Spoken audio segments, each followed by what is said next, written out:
Mä oon Kristiina ja haluan esitellä teille, miten tätä Gimme Furniture-kalustesarjaa käsitellään.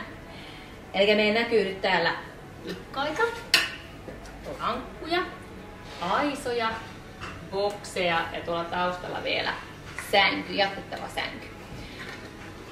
Näissä tikkaissa lankuissa ja aisoissa on päädyissä tällaiset kolot, jotka sitten asetellaan puolapuihin, sängyn puoliin ja näiden boksien sisällä oleviin puoliin, jotta saadaan rakenneltua kivoja erilaisia ratoja.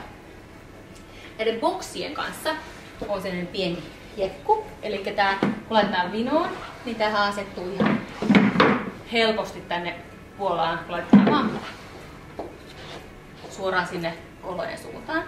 Sitten jos me halutaan tälleen molemmista päistä kiinni aisa tai lankku, niin me joudutaan vähän sen nostamaan boksia kunnolla, että saadaan irrotettua aisa ja toisaalta sitten taas laitettua myös sinne takaisin.